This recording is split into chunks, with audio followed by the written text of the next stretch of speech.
primeiros unicórnios nascendo, todo mundo querendo mudar o mundo. Falei, que é isso? E aí eu não virei não só Product Marketing, como Scrum Master de todo o time de engenharia da Evernote. Quando eu lançava funcionalidade, como que a gente comunicava isso, como que integrava com o app, o desktop. O contrato chama At Will. Então você trabalha porque você quer. Um acordo de cavalheiros é que eles te dão 15 dias, mas não tem que pagar a multa. Não... Olha aí que bacana, né? Todo mundo fala aí, né, dos países civilizados, Estados Unidos, que legal trabalhar lá. Pô, muito legal, né? Como é que são as estruturas protetivas aí, o pessoal. O trabalho é muito parecido com o Brasil, né? Eu tava em Bogotá, organizando um evento com o Silicon Valley Bank. Eu comecei a ver caindo. Eu falei com uma pessoa que me ajuda com minhas finanças e falei, acho que eu vou tirar. Aí ele, não, Silicon Valley Bank não vai em nenhum lugar. Deu 9 horas, não tirei. Deu 9 horas da noite, foi praticamente zero, né? Ninguém quer ser o último a ter que sair, fechar a porta e apagar a luz. Eu perdi algumas oportunidades, talvez porque eu não achava que eu poderia. E às vezes a gente acha que sabe muito menos do que a gente sabe na verdade.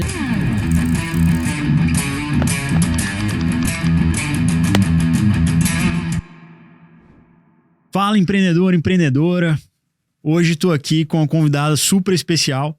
Ela que é natural da terrinha, BH, mas fez uma carreira internacional brilhante. Foi diretamente pro Vale do Silício, tendo uma carreira super bacana, primeiro no Silicon Valley Bank, mas também depois agora como diretora, né, do Partners for Growth, embaixadora também da Endeavor para a América Latina.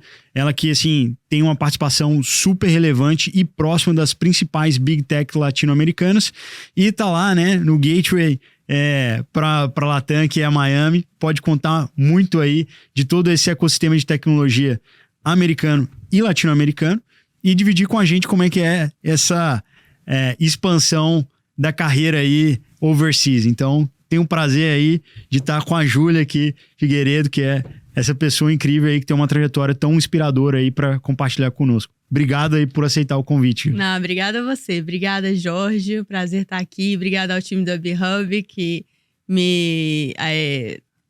welcome. Que te convidou aí. A pessoa já tá tão internacional que já esqueci. Que me recebeu muito bem aqui, com pão de queijo, com cafezinho, do jeito que a gente gosta, né? Boa. Pô, a gente tem que honrar aí a trajetória aí, pô, as origens aí mineiras. Verdade. E, pô, pra gente começar, como é que foi isso? Conta pra gente o início, assim, como é que você começou sua carreira e o que te levou a olhar pra fora. Tá. Então, eu sou de Belo Horizonte, formei lá no IBMEC de Belo Horizonte e trabalhava no HSBC e depois numa empresa de têxtil. Ou seja, nada relacionado à tecnologia. E um dia eu acordei e não sabia o que eu queria fazer. Essa é a verdade. Então, como quase todos nós já passamos por isso, né? Eu falei, o que eu vou fazer agora? E isso foi em 2012. E eu conheci uma amiga minha que tinha feito um curso em UC Berkeley, né? Na Califórnia, perto de São Francisco. E ela falou, tem esse curso, é super legal, é um curso de 1 ano. Vai lá, aprende o que é o Vale do Silício, que eu nunca tinha nem ido para Vale do Silício, São Francisco. Depois de 1 ano você volta e com um currículo melhor, com mais conexões e vê. Eu falei... boa ideia. Fui com uma mala para passar 1 ano sem conhecer ninguém em São Francisco. Fiz o curso. Mas em 2012, em São Francisco, os primeiros unicórnios nascendo, a Sequoia, Andreessen fazendo investimentos milionários, todo mundo querendo mudar o mundo. Falei, que é isso? Eu quero trabalhar nisso também. E comecei aí em eventos de networking. E cheguei para um founder, um CEO de uma pre-seed startup. E falei, quero trabalhar com você. Ele falou, você não tem dinheiro. Eu falei, eu trabalho de graça. Por 3 meses. Se daqui a 3 meses a gente vê. Também não tem como pagar aluguel em São Francisco sem salário, né? Então eu fiz esse intercâmbio, internship, né? Esse estágio lá com essa empresa. Amei trabalhar. Mas ele realmente não conseguia me pagar e fui trabalhar numa aceleradora de startup. E aí foi muito legal, porque eu conheci gente do mundo inteiro. É uma aceleradora da GSV Capital que trazia empreendedores do mundo inteiro. Fiquei um tempo lá e fui trabalhar na Evernote, lembra? Sim, mas aí você acelerou um pouco. Deixa eu comentar um pouquinho, porque assim, cara, isso é muito legal, porque assim, pô, então no final das contas você falou, cara, tô em dúvida o que eu vou fazer, quero abrir um pouco a cabeça, cara, você vai pra Berkeley, Vale do Silício, e aí, cara, não tem segredo, é meter as caras, né, pô, gastar solo de sapato, falar, cara, putz, às vezes eu vou ter que pagar um pedágio, cara, mas vai me abrir portas. Né? Parte disso é, cara, tem que ter disposição, tem que ter determinação. E, cara, você mesmo pode criar a sua própria oportunidade, né? Com certeza. E assim, sair do conforto da nossa família, dos nossos amigos, das coisas que a gente sabe, da nossa língua, da nossa cultura. Foi um choque pra mim. Eu não conhecia ninguém, assim. Então, eu comecei a ir em todos os eventos de network. Eu entrava no site meetup.com, nem sei se existe mais, e ia em todos os eventos. E aí falava que eu tava em Berkeley, que eu queria aprender, que era América Latina, e fui construindo o meu network. Mas realmente, eu tive que batalhar para conseguir, né, esse network. Sim. E, pô, aí vamos retomar, cara, assim, então, putz, já com networking, com um curso em Berkeley, putz, aí você vai para uma startup também super quente, Evernote, com papel difícil, Product Marketing. Pô, não é trivial. E como é que foi isso pra você? Você fez a administração? Fiz administração e fiz uma pós em marketing na Dom Cabral. Legal. Mas aí cheguei lá, Product Marketing Tech, nunca tinha feito. E na Evernote, que era investida, né, da Sequoia. E o Phil Limbing, né, um dos primeiros... A Evernote foi um dos primeiros, se não o primeiro, me corrija se eu estiver errado depois, aplicativo do iPhone. Quando lançou o iPhone, o Steve Jobs estava no palco e tinha o Evernote lá dançando. Que era o elefantinho, né? O elefantinho. Sim. E eu fui aprendi meio que na raça, assim. Eles me pagaram um curso no General Assembly, também de marketing. E aí eu virei não só Product Marketing, como Scrum Master de todo o time de engenharia da Evernote. Que animal. Então foi uma experiência incrível para mim. E eu sou uma pessoa mais extrovertida, né? Adoro. Mas foi aprender a relacionar com os engenheiros na época, sendo que eu não sabia nada de código, né? Foi um challenge, mas foi muito legal. Pô, com certeza. E, cara, uma startup que tava bombando, né? Depois a própria Apple atrapalhou um pouco os planos da Evernote, criando lá o seu bloco de notas melhorado. Mas, assim, poxa, eu imagino como, né, nesse período aí, isso era o que era? 2013. 2013, pô, cara, bombando. E, cara, Product Marketing é uma função que é essencial, mas, assim, muito técnica, né? Que é, pô, eu preciso pegar o que é o meu produto, essas features, desenvolver um go-to-market, um plano ali para eu pegar e comunicar isso de mercado, construir a proposta de valor, né? Para comunicar essas features que o pessoal utilize, ou em novos lançamentos, tudo isso. Daí essa interface também que, pô, faz todo sentido com a engenharia, com o time de produto. Como fazer as pessoas usarem mais as funcionalidades. Quando lançava funcionalidade, como que a gente comunicava isso, como que integrava com o app, o desktop. Aí o flow, né? Quando você registrava, o welcome flow de todos os e-mails. Se a pessoa... Aí a gente quer converter para assinante, né? De free para premium. Como que era, né, pensar nessa trajetória. Então, foi muito legal. Pô, animal. E depois disso? Então, aí na Evernote eu conheci a Gretel, que é uma venezuelana maravilhosa que começou Latinas in Tech. Pois é, eu também ia ter uma hora que eu ia te perguntar disso, mas conta pra gente também, eu esqueci de falar aqui. Que foi nesse momento. Então, eram uma mexicana, uma venezuelana, acho que 2 brasileiras. A gente estava em São Francisco, ninguém tinha green card, né? Então, assim, precisava do visto. Inglês não era a nossa primeira língua. Muitas era o nosso primeiro emprego numa organização e a gente falou, vamos sentar, tomar um vinho e ajudar e falar das nossas dificuldades. Como que eu negocio um salário? Porque para mim, quando eu consegui meu primeiro emprego, eles falaram, aqui é seu salário. Eu falei, ok. Eu não sabia que existia isso de negociar salário na época. Eu poderia pedir outras coisas e eu não sabia nem como pela cultura americana. Uhum. Então a gente começou a encontrar, mais gente ficou sabendo, começou na casa de uma pessoa, foi pro bar e depois começou a ir para as empresas tech. Então assim, Google já patrocinou, Netflix, Facebook, Uber, Mastercard, todas, you name it, já participaram. E começou com 4 mulheres em 2014, 15 em São Francisco, que era com o objetivo de conectar, dar suporte e empoderar latinas trabalhando em tecnologia no Vale do Silício, Sim. que era o menor percentual demográfico de todos, são as mulheres latinas em tecnologia. E hoje em dia, deve ter mais de 20 mil membros nos Estados Unidos. Tem em Miami, tem em Chicago, tem no México, tem no Texas. Então, foi uma coisa muito legal, que é uma forma que me ajudou ao meu próximo trabalho, que a gente vai falar, mas também é muito bom give back, né? Cara, devolver. Que legal. Pô, não tinha, primeiro, dimensão, pô, do impacto que foi causado. Caramba, 20 mil membros. Isso que você trouxe é bem, bem interessante, né? Porque, cara, a cultura é completamente diferente. Eu me esqueci até o nome do contrato que é tipo o Labor Agreement, né? O contrato de trabalho lá nos Estados Unidos. Que é tipo uma parada assim, cara, bipartite, cara, meu amigo, amanhã se quiser sair ou acabou e não se fala mais nisso, né? É um negócio bem diferente, né? A supremacia da vontade das partes.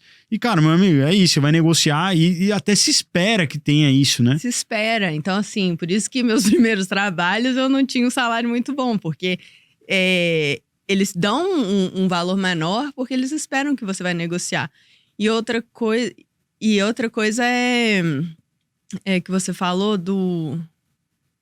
Você acabou de falar? Do modelo do contrato, que é uma parada meio assim. O contrato chama at will. Então, você trabalha porque você quer. Então, assim, um acordo de cavalheiros é que eles te dão 15 dias. Mas não tem que pagar a multa, não tem nada disso. E você também dá 15 dias. E o empregado também dá 15 dias. Então, esse é o acordo. Pois é, pessoal, olha aí que bacana, né? Todo mundo fala aí, né, dos países civilizados, Estados Unidos, que legal trabalhar lá. Pô, muito legal, né? Como é que são as estruturas protetivas aí, o pessoal trabalha muito parecido com o Brasil, né? Bem parecido. Que isso, cara, o negócio é violento, velho. Então, tipo assim, você tem que ser bom mesmo ali e trabalhar, senão, cara, acabou, velho. Entra em outro lugar no dia seguinte, né? Exatamente. Então, tem todo o médico, pô, você conseguir, né? O pessoal que tem sonho aí, potencialmente pra fora. Cara, você tem que meter as caras, trabalhar firme, ser muito bom mesmo, que, cara, senão, né, não dá, né? O American Dream sai caro, às vezes. E, além de tudo, longe da família, né, de tudo que a gente gosta aqui no Brasil. Porque às vezes, assim, né, em Minas nós temos, né, aquela frase tão clássica, né, que é pro pessoal ver as cachaças que a gente toma, mas não vê os tomos que a gente leva. Né? Então é isso, né? Pô, a Júlia, pô, super bem, tava, cara. Ninguém sabe. Uma caminhada. 5 roommates num apartamento de 2 quartos. E ainda assim, encontrando tempo, fazendo latinas em tech. Pô, muito legal, muito legal. E isso, né? Tudo tem a recompensa. E aí, como é que foi o próximo passo? Com certeza. E aí, agradeço muito a Evernote, que eles patrocinaram o meu green card. Então, isso é um game changer, né? Assim, completamente muda o seu poder de negociação. Sim. Porque aí você tá no mesmo nível do que os americanos, né? Porque antes a gente tem um nível abaixo, porque além de tudo, você tem que ser bom. E além de tudo, eles têm que patrocinar o seu visto, né? Então, o Evernote patrocinou o meu green card e eu fui trabalhar no Silicon Valley Bank. Muita gente aqui, né, conhece o Silicon Valley Bank e o Andy, né, que tá em todos os eventos, tava aqui, perguntou para uma amiga minha, que é de um fundo, falou, eu tô procurando alguém para ser head de Latam. E ela falou, tem a Júlia, você já conheceu ela? e fui conversar com o Andy e entrei em 2018. Quando, assim, o SoftBank anunciou 5 bilhões para América Latina. Então, assim, eu entrei... Que timing lindo, né? E, pô, Júlia, é uma coisa legal, assim, que, cara, às vezes as pessoas não lembram disso, né? Mas, assim, cara, Silicon Valley Bank, cara, puta instituição, cara. Assim, é um banco absolutamente amado pelos clientes, pelos startupeiros, cara. Pô, cara, os empreendedores americanos têm uma história de verdadeira paixão com o banco. Vários casos, assim, incríveis ali. Pô, Coração do Silício, banco das startups, né, das pequenas empresas. Pô, eu tive aqui com o Brian na semana passada, pô, ele tava me contando, foi um dos primeiros clientes aí do Silicon Valley Bank na América Latina, ele, o Davi Vélez do Nubank. Então, poxa, conta um pouco dessa história também de, pô, o que é o Silicon Valley Bank, cara? Na verdade, depois da crise, depois a gente vai falar um pouco disso, mas, cara, durante muito tempo foi o banco mais amado, um dos bancos que mais crescia nos Estados Unidos, e, assim, um condition sine qua non, se você for ter investimento uma startup latino-americana, cara, você tem que ter o Cayman Sandwich, segundo, você tem que ter a conta do Silicon Valley Bank, era assim, o pacote, né? O timing foi muito bom e você tem razão, né? Silicon Valley Bank é uma instituição que ajudou muitos e ajuda os empreendedores, né, no mundo inteiro, principalmente Estados Unidos e Latam, mas tem 40 anos o Silicon Valley Bank. Pô, eu nem sabia que tinha isso tudo. 40 anos, e começou com o propósito de ajudar empresas de tecnologia, né? Tem uma história antes de real estate, mas depois eles pivotaram para tech, né? Em Silicon Valley. Nasceu lá em Santa Clara. Visionários, foi 40 anos, putz, super visionários. E aí depois eles começaram uma parte de vinho, que também é outra história, mas que é muito interessante. Pô, Napa Valley, pô, tá ali também. Tem tech e vinho. Boa combinação, convenhamos. Então, assim, eles...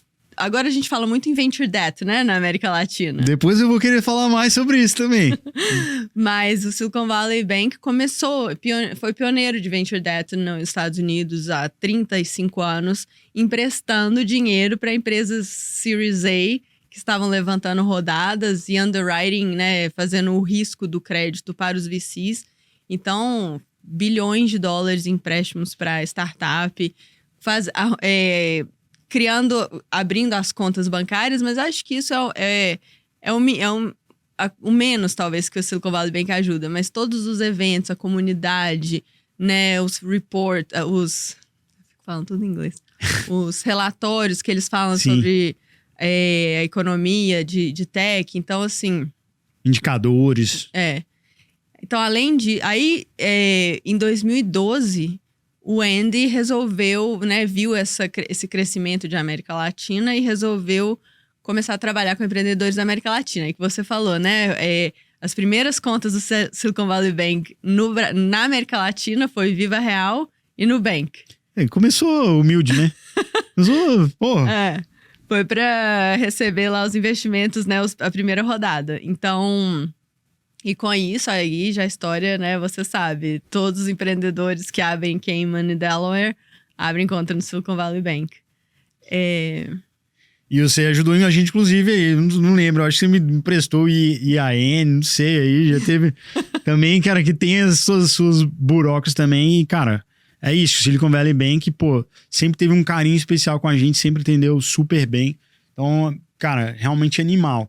Mas, sim... Queria também que você contasse o outro lado, assim, pô, que todo mundo foi pego de surpresa, né? Pô, essa instituição super sólida, referência, e do nada, cara, pô, entra numa situação que, na minha visão, pô, ninguém esperava que depois de uma pandemia em que a gente teve uma enxurrada de dinheiro no mundo inteiro, juros zero depois de 13 anos, 13 anos de juros zero no americano, pô, tech booming, cara, com isso, Silicon Valley Bank fazendo investimento e tudo.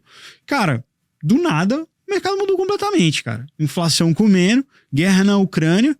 Cara, o Fed começa a subir, cara, juros num patamar que a gente não via, sei lá, 20 anos ou mais, né? E, cara, com isso, o banco fica numa situação em que ele, cara, assim como o mundo inteiro não estava esperando, com aplicações de tesouraria que não levavam isso em conta. Mas, cara, até aí tudo bem, tudo certo. Só que vem um contexto em que a gente, num mundo altamente digitalizado, WhatsApp, rede social e tal, para um público de tech, e aí a gente vê o maior bank run, né, a corrida bancária da história, né, assim, foram pedidos de saques bilionários em record time e levaram o banco a ficar numa situação muito difícil e tendo essa intervenção, mas é um cenário que, assim, acho que nem o Silicon Valley Bank, nem nenhum banqueiro, nem ninguém no mundo poderia esperar, nem anos atrás, tipo, meses antes. Era inimaginável. Foi um dia muito difícil. Eu tava em Bogotá, organizando um evento com o Silicon Valley Bank. Caramba. A gente acordou de manhã e eu tinha todos os meus stocks ainda, né, do Silicon Valley Bank. Eu comecei a ver caindo. Eu falei com a pessoa que me ajuda com minhas finanças e falei, acho que eu vou tirar. Aí ele, não, Silicon Valley Bank não vai em nenhum lugar. Deu 9 horas, não tirei. Deu 9 horas da noite, foi praticamente zero, né? Teve um erro, né, acho que eles apostaram que os juros iam para um lado e foram para o outro, mas o erro não justificaria o banco não existir mais. Não, o banco era sólido. Era muito sólido. E o rombo que ia dar... Então, acho que teve um erro de estratégia, teve um erro de comunicação. Sim. E teve o pânico, né? Ninguém quer ser o último a ter que sair, fechar a porta e apagar a luz. Ninguém quer. O medo é uma coisa irracional, né? Muitas vezes, né? Sim. Eu não estava com medo no começo. Falei para muitas pessoas não tirarem o dinheiro. Mas depois que todo mundo começou a sair, aí virou um efeito manada. Um efeito manada. E foi muito triste, né? Porque em um dia você vê um banco sólido de 40 anos. Amado. Assim, gente, Silicon Valley Bank. Nos Estados Unidos, para empreendedor, é tipo o Nubank. Aqui, para era, cara, instituição amada, respeitada pra caramba, nunca podia imaginar. Quando eu trabalho no Silicon Valley Bank, várias pessoas falavam, eu amo o Silicon Valley Bank. Quem que ama um banco, né? Assim, é difícil. B2B? Tá louco. Mas, então, assim, foram 4 dias de muito medo. Eu tive medo pelo mercado inteiro, né? Assim, sim, porque... importante frisar isso também, né? Porque aí, a partir disso, né? O medo era que isso fosse desencadear todos os bancos regionais, todos os bancos nichados, né? Fora ali os 5 grandes, putz. Sim, tiveram empresas que não conseguiram tirar todo o dinheiro ou que não conseguiram tirar nada. Então, como é que eles iam fazer? Porque nos Estados Unidos a folha de pagamento é de semanal, 15 dias, né? 15 dias. E naquela semana próxima teria folha. Então, mais de 6 milhões de pessoas poderiam ficar sem folha. Caraca, velho. E como é que você faz se o seu dinheiro, né, tivesse lá, se o dinheiro da empresa? Então, eu fiquei com medo de chegar segunda-feira e não ter mais indústria tech, assim. Eu fiquei com muito medo. Sim. Graças a Deus teve essa intervenção. Agora o banco foi comprado pelo First Citizen, que é um banco de 120 anos. E que está deixando a liderança do Silicon Valley Bank fazer o que eles sabem, que é trabalhar com a empresa tech. Então, o Silicon Valley Bank está operando. Tenho ouvido de empreendedores que tentaram ir para outros bancos, mas que não deu tão certo, ou que estão talvez diversificando. Então, tá voltando aos poucos. Mas tomara que volte a ser o que o SVB era, né? Todos torcemos para isso, mas é interessante a gente falar, olhar para isso. Acho que tem muita gente que tem histórias sobre esse dia. Foi um pânico generalizado. Cara, aqui na B-Hub eu lembro começo, foi exatamente o que você falou, negação. Cara, jamais, não vai dar nada. Isso 9 horas da manhã. Aí depois, 10 horas da manhã, fala, cara, talvez faça sentido você tirar. Depois, meio-dia, foi, cara, não tem benefício de manter no banco. Seja o que acontecer, cara, pô, é um risco-retorno que não faz sentido, tira. E aí, cara, putz, a gente começou a olhar pra onde a gente ia mandar, o que a gente fazia, fechar o câmbio, mandar para Brasil, pra onde a gente ia fazer, porque, cara, era a nossa única conta. Então, a gente, cara, não dá pra gente abrir outra conta, não dá pra abrir no mesmo dia, a gente vai ter que fechar o câmbio pra cá. Aí, pô, negociei pra fechar o câmbio, cara. Putz, conseguimos fazer isso 5 e tantos da tarde. Nossa. Cara, o banco sai fora do ar, não sabíamos se tinha ido ou não. Cara, 11h30, meia-noite, a gente recebe o e-mail confirmando que o wire tinha saído. Caramba, animal, putz, cara, daqui a pouco parece que o banco, cara, tinha tido intervenção. Então, cara, foi, assim, desesperador. E eu lembro, cara, falando, cara, com o meu sócio, com o Fernando, que é o nosso CFO, a gente falando, cara, o que vai ser o impacto, cara, disso, cara? Porque a gente já tava no inverno das startups, e a gente falou, cara, vai implodir, porque aí a gente lembra, assim, né? Cara, ia ser tipo um inverno nuclear, né? Que, pô, foi depois da crise de 2000 ali, o quebra do .com. Cara, levou anos e anos até o mercado voltar pra tech, então... Sim, igual você falou, ia atingir vários outros bancos. O SVB empresta dinheiro não só para startup, mas para os fundos também, né? Verdade. Então, a conta dos maiores... E eu acho que era limited partner, investidor de muitas startups também. Sim, SVB Capital era investidor. Sim. Então, foi um dia horrível, mas agora são 6 meses depois. Sim. E a gente tá vendo, né, o Silicon Valley Bank muito mais ativo. E eles estão com uma campanha Yes Silicon Valley Bank, né? Tipo, eles estão abertos para fazer negócio. Massa. Então, eu ainda sou fã, eu amei meu tempo lá no SVB. Eu saí 7 meses antes, né? Então, meu timing... Foi bom? Mas eu moro no meu coração, com certeza. Boa. E aí vamos contar da próxima caminhada, né? Então saímos do Silicon Valley e fomos pra Miami, esse gateway pra Latam.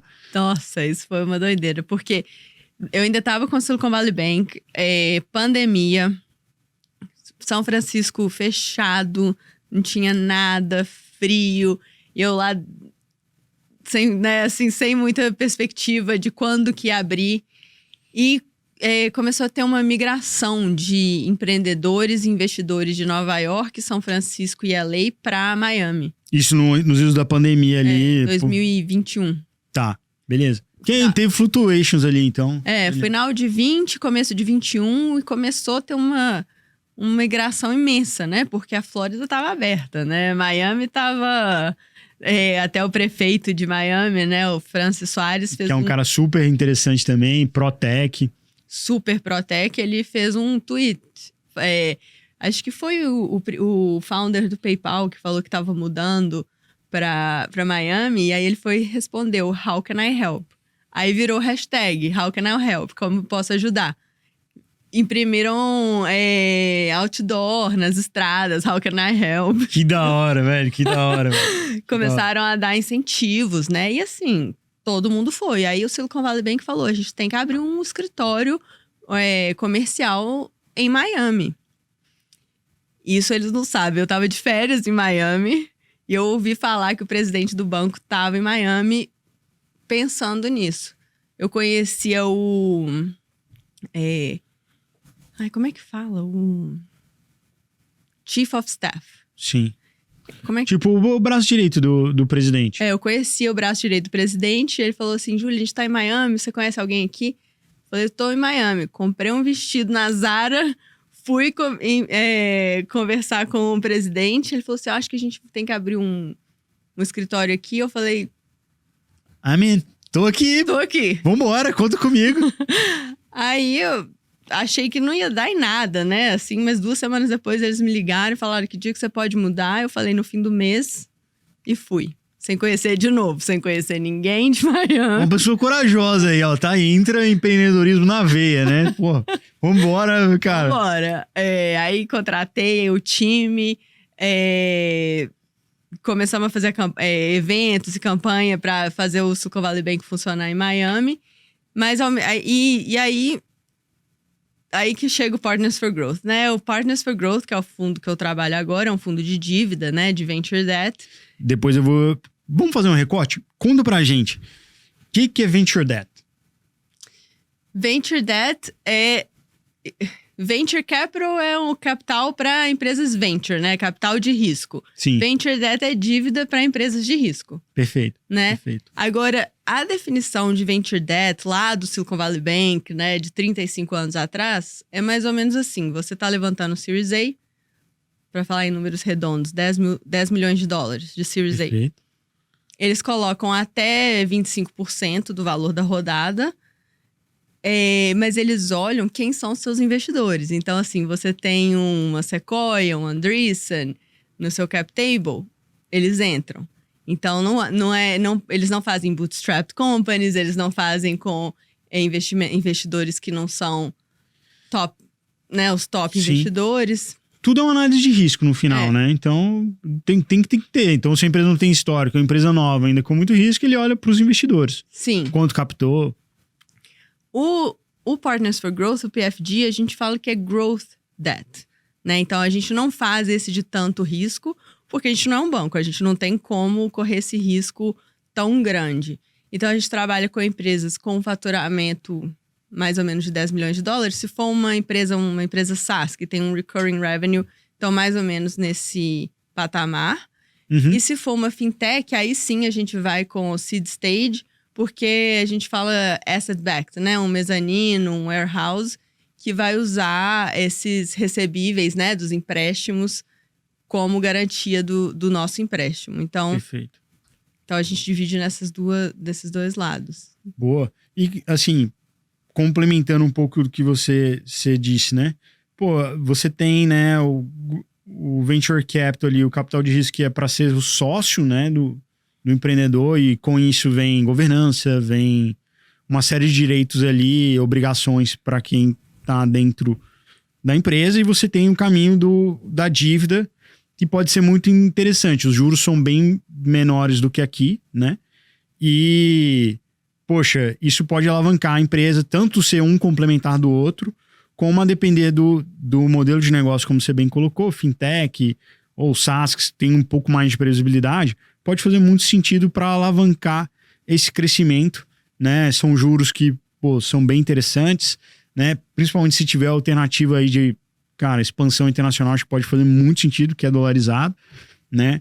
E, putz, também tem algumas questões que cara, os juros ele é mais módico, mas tem um kicker ali também. Sim. Se tem uma saída, se tem alguma, né? Então, assim, a dívida para startup não é para toda startup. Claro. Né? Depende muito do business, depende da maturidade. Porque a gente fala que venture capital é um capital permanente. Né? Perfeito, perfeito. E a dívida não. A dívida você vai ter que pagar ela de volta, né? Então, às vezes muitos empreendedores confundem, porque falam, eu quero me diluir menos, porque eu tenho certeza que a minha startup vai explodir. E aí, falar, então eu quero fazer venture debt, mas esquece que tem que pagar. Tem que pagar, né? Então, assim, a gente tem os juros, que sim é menor, né, do que no Brasil. E a gente tem um equity kicker, que é a opção de converter se tiver um liquidity event, um evento de liquidez, ou no último valuation, ou no valuation acordado. Aí, cada caso é um caso. Uhum. É claro que a gente pega muito menos do que um venture capital, né? Uhum. A nossa cabeça de dívida é como não vamos perder dinheiro. Perfeito. Se tiver um upside do warrant, né, do equity, ótimo. Se não, a gente não vai perder dinheiro. Então essa é mais ou menos a cabeça do venture debt, né? E o venture capital Pô, all-in ali, vambora, cara. É o power law, né? Você entrega 10 cheques, um ali vai pagar o seu fundo. Né? Então, uma lógica diferente, mas com suas complementariedades, né? Uhum. Então, pô, faz muito sentido, cara, pode ser uma ótima alternativa. E aí, vamos lá. Você tá lá em Miami agora, passamos por um contexto aí de inverno das startups, digamos assim. Qual que é a sua perspectiva atual aí pro cenário? Eu acho que é normal, assim, ter os ciclos, né? A gente já viu vários, né, ciclos e assim, historicamente, para o fundo de dívida, os ciclos que são baixos são os ciclos que são melhores para a gente, mas a gente também vê os ciclos que são, né, 2012 nasceu o Nubank, né? Então, assim, eu acho que o que a Linda da Endeavor sempre fala, né? When the markets go down, the entrepreneurs go up, né? Então, é um momento difícil. Tem que ter cuidado, né? As startups todas estão revendo o burn. Mas eu sou otimista. Eu acho que vai passar. Tem gente que fala que ainda não tá na hora mais escura da noite. Mas a minha perspectiva, principalmente para o Brasil e América Latina, são muito boas, porque no ciclo, principalmente comparado com os Estados Unidos, né, a gente ainda está muito cedo nesse ciclo, né? Então a gente está vendo empreendedores, como por exemplo o Brian, né, que você comentou da Viva Real, que fundou, saiu, agora abriu uma outra empresa que está ajudando empreendedores. Aí vem uma pessoa que saiu do Nubank e começa outra empresa. Então, esse ciclo agora que vai ser legal de ver. Então, eu sou fã, amo trabalhar com Latam. E a minha perspectiva é que vai dar certo. Como dizem no Ceará, né? Como dizem no Ceará, a turma aí do kitesurf, vai dar certo. Vai dar certo. Boa. E vamos lá. Já que você falou da Linda Rottenberg da Endeavor, você também é embaixadora da Endeavor para Miami, né?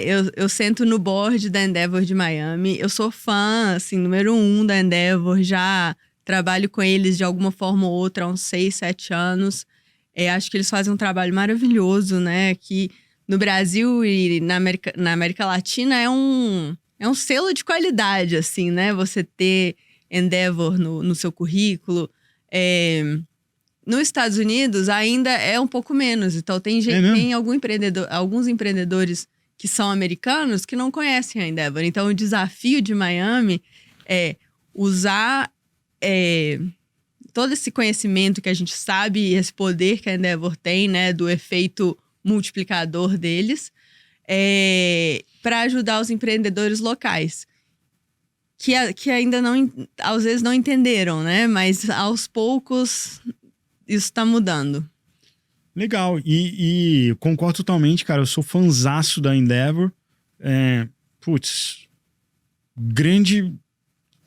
Não vou falar a totalidade, mas assim, uma parcela muito relevante, sobretudo os empreendedores locais mesmo, são todos os empreendedores Endeavor, né? E tem uma coisa que também conversa muito com você, eu sei, que é essa questão do give back, né? Então, cara, você foi lá, conquistou uma coisa relevante, bacana, e, cara, você tem o intuito de, como é que eu ajudo o ecossistema, como é que eu ajudo outros empreendedores? Então, isso é muito bacana, muito contagiante do ecossistema todo Endeavor, assim, é muito legal, assim, algumas das melhores conversas, às vezes advices duros, às vezes puxões de orelha, mas sempre muito valiosos foram com a Endeavor, então, extremamente grato. Mas as conexões, né, que eles são talvez inimagináveis, né? Eu tava com o maior investidor da Calendly, né? Que muita gente aqui deve usar, né? Aquele de com certeza, calendário ali já, facilita o jogo, ao invés de mandar 8 e-mails ali pra agendar, você só manda o link.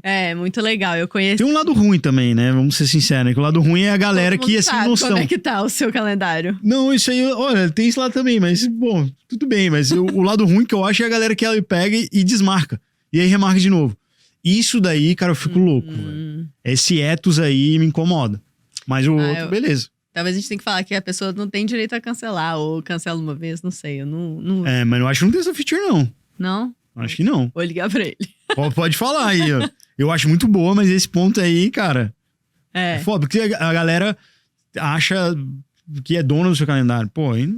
Aí não. Mas eu tava conversando com ele num retiro que teve da Endeavor em Chicago. E ele tá no board da Endeavor de Atlanta e queria trazer um empreendedor para Endeavor de Atlanta. E ele falou, eu preciso de uma ajuda com essa plataforma de AI que eu sei que o Facebook fez. Aí ele falou assim, eu vou te conectar com o Mark Zuckerberg. Então, assim, esse é o poder da Endeavor, surreal, né? É surreal. É surreal. E o mais incrível é que o Mark Zuckerberg deve responder mesmo. Respondeu, eles fizeram reunião e aí agora esse cara aí, dessa empresa é empreendedor Endeavor por causa do Mark Zuckerberg, que não é empreendedor Endeavor. Que animal. Isso é muito foda. E bom, já que você falou das conexões aí, curiosidade aqui, né? Cara, você conhece o Richard Branson?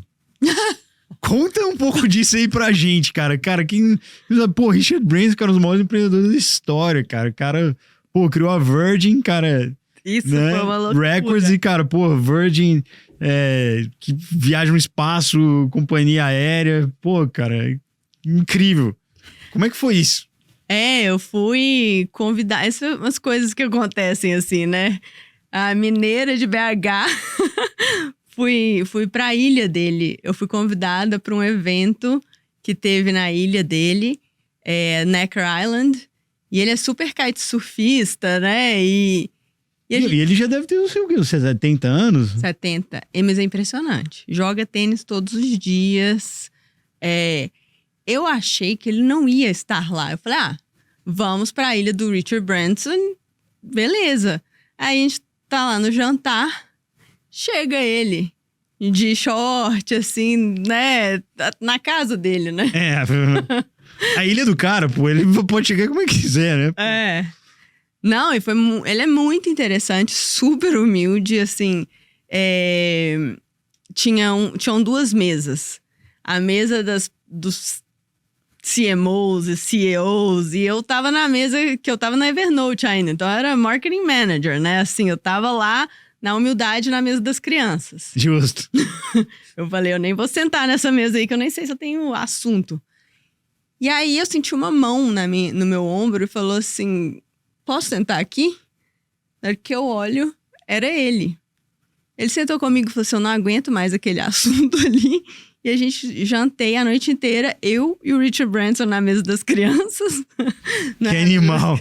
Que animal, cara. E no dia seguinte fomos fazer kite, tem uma foto lá, né? Quem faz kite, quem segue ele, tem uma foto de uma modelo da...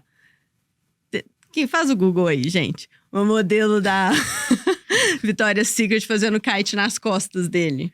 Olha isso. Tem um pôster do tamanho dessa parede lá. Ele tem tipo uma escola de kite dentro da ilha dele. Caraca. O cara viu um sonho. Pô, cara, uma história incrível. O cara, sei lá, acho que ele foi até a 5ª série, saiu, pô, fez um jornal. Cara, o jornal virou uma revista super bem sucedida. Daí ele, pô, cara, empreendedor nato, incrível, cara. Incrível a trajetória dele. Mas uma coisa que eu acho muito foda. interessante dele, que eu tenho estudado muito agora, né? Eu tô muito interessada nisso, é de longevidade, né? Longevidade não de viver mais, Sim. mas de viver melhor. Legal.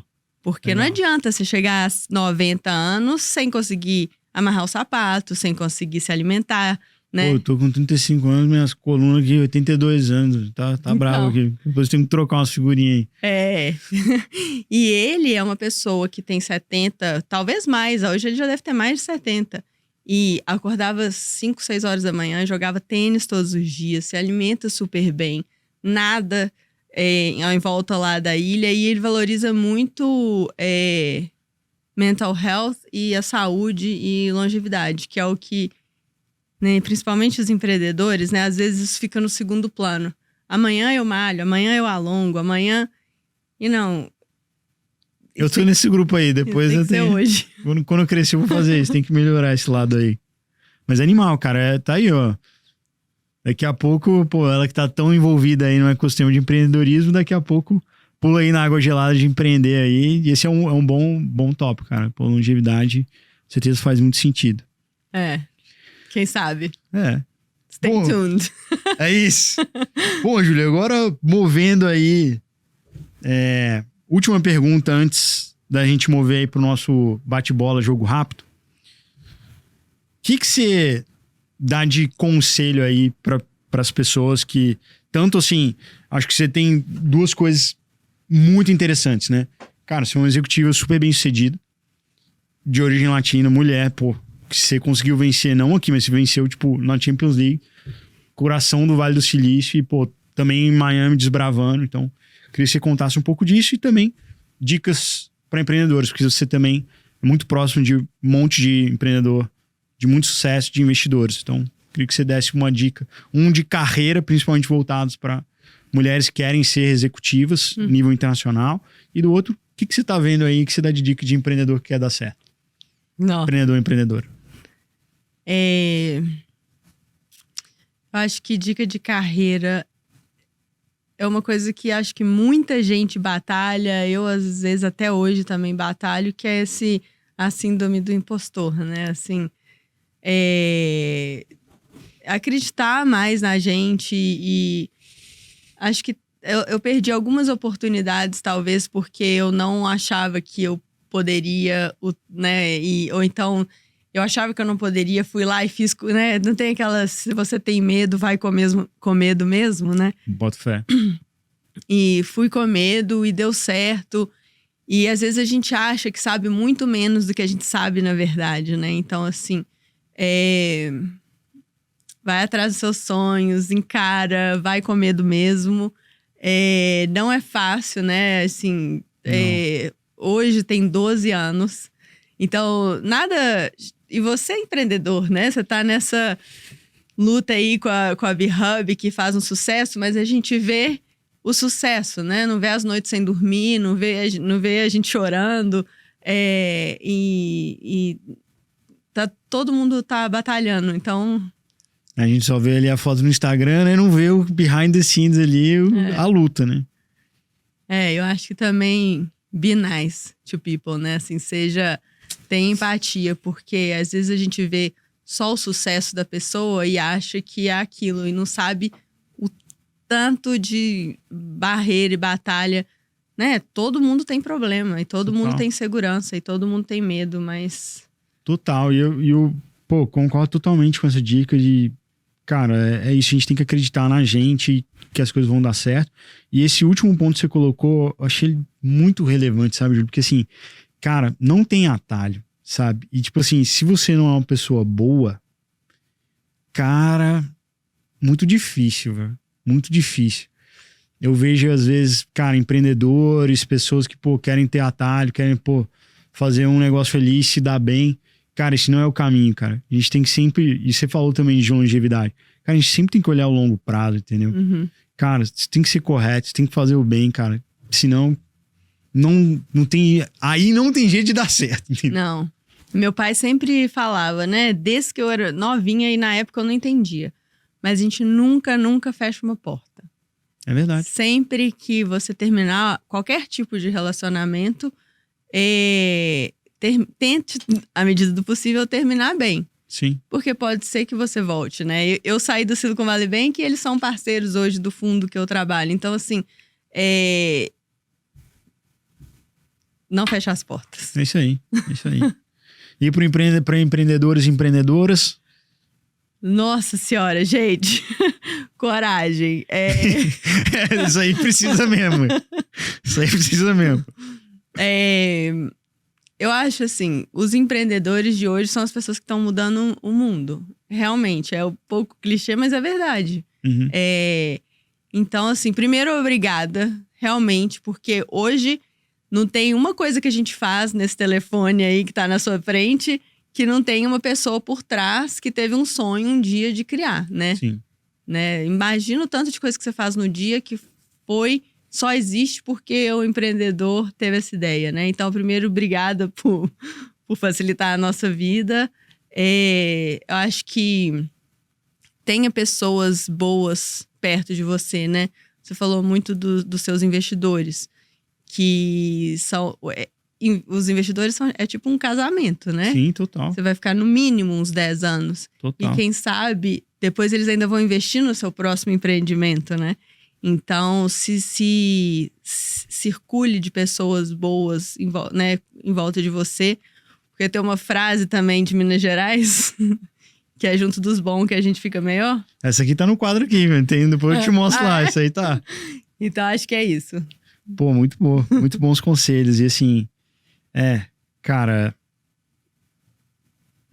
a gente tem por propósito aqui na B-Hub servir outros empreendedores. Porque é isso, cara, assim, o celular, Steve Jobs lá criou esse negócio, Travis Kalanick lá criou o Uber que faz a gente vir aqui. Então, tanta coisa que, né, o Nubank mudou vida bancária. Como é que tá o almoço hoje em dia? Pois é. Não, então, assim, é surreal, né? Então, é muito bacana ver que, né, o Steve Jobs falava, né, que cara, isso que a gente chama de vida foi feito por pessoas não mais inteligentes que a gente, mas pessoas que foram lá, meteram as caras e fizeram acontecer. Então, muito, muito legal. Faz e todo também sentido. é fazer pela paixão, realmente, né? Não pelo Às vezes muita gente quer o status, né? Acha que é o status do empreendedor, que tá lá no palco falando, mas não sabe, né? Então fazer realmente pelos motivos certos, pelos né? motivos certos. Concordo em gênero, número e grau, não tem o que dizer. Bom, chegamos ao nosso bate-bola, jogo rápido. Vamos lá? Vamos. Então, primeira coisa, empreendedor ou empreendedora que te inspira? Ai, nossa, tem vários. Vários. E eu também não quero puxar a sardinha para um lado ou para o outro, mas eu vou falar da Mariana, da Agup, né? Ah, que legal. Eu conheci ela Mari Dias. A Mari Massa. Dias, que eu conheci ela há tantos anos e eu vi ela começando. Acho que eu abri a conta dela do Silicon Valley Bank para receber o primeiro investimento. E hoje é uma das startups referências, né, no mercado, e uma Total. mulher, né? Então, assim, eu gosto de puxar um pouco a sardinha Lógico, das mulheres. tá tudo certo. Acho que a gente precisa de mais mulheres nessa indústria, né? Então, De bons exemplos, de histórias inspiradoras bons como a exemplos. sua. Então, eu quero falar de uma pessoa que né, que não é o Mark Zuckerberg, mas que é uma pessoa brasileira, uma mulher que construiu uma empresa super sólida no Animal. Brasil. Muito bom. Boa, seu livro favorito? Eu vou falar que meu livro favorito pode ser... que eu gosto muito de ficção, né? Assim, eu gosto muito do físico. E foi um que eu li 2 vezes. Pô, não conheço esse livro. É muito bom, mas é ficção. Cara, quando eu era moleque, eu gostava muito do Isaac Asimov. Então, pô, gosto de algumas coisas de ficção científica, assim, cara. Acho muito foda, cara. É impressionante, assim, como algumas coisas que, tipo, vêm da ficção, cara, estão ficando cada vez mais realidade, né? Pô, as leis da robótica, várias coisas, Fundação, várias obras dele, você vê hoje como é atual e como o cara pensou isso lá atrás, é bizarro. E eu acho que às vezes é bom também dar uma desligada de trabalhar, né? De ler uma coisa que seja mais leve, né? Verdade, tem um pouco de uma catarse aí, né? Boa, frase que te inspira na vida ou no mundo de empreendedorismo? Então eu vou falar a frase do Buda, né? O que você pensa, você atrai. O que você sente, você cria. E o que você acredita torna-se realidade. Boa. Eu acho que, né, eu tô nessa vibe, né? Que a gente já falou de longevidade. E acho que pensar pensamentos bons criam a nossa realidade. E vamos lá, filme ou série? Vou continuar tudo no mesmo coisa. Justo. Eu tô assistindo agora Blue Zones. Blue Zones no Netflix são as zonas azuis, eu acho, que não sei qual que é a tradução, né, aqui no Brasil, mas eles mapearam as zonas no mundo onde tem mais pessoas centenárias. E aí ele vai em todas essas zonas e tenta entender por quê que as pessoas vivem mais em certos lugares. Legal. E aí tem desde alimentação, pessoas que nunca aposentam, né? Porque aposentar é uma coisa que a gente inventou agora na modernidade, né? Porque antigamente ninguém nem vivia até lá, né? Não vivia, mas também você não para de trabalhar, porque você tem que comer, né? Você tem que plantar. Total. Então faz todo sentido. Então era série e o quê? Não, o série é o filme. Tá. Mas é isso, Blue Zones, zonas azuis. Boa. E aí, maior acerto da sua vida profissional até hoje?